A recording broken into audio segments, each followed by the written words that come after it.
Super red gates from F2P class rerolls are easier now. Wait, what? Let me clear this straight.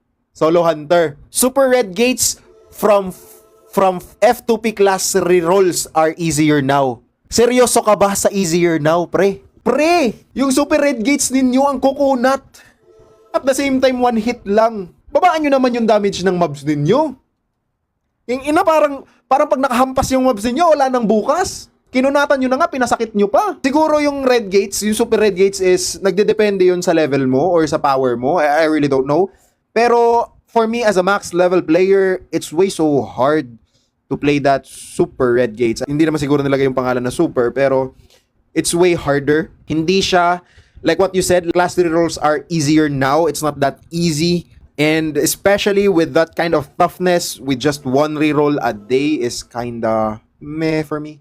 I mean, like, I would rather wait for codes more than grinding super red gates. Like, ang hirap niyang tapusin. Like, I mean, the first two red gates is good, but the last red gate is kinda horrible, man, for real.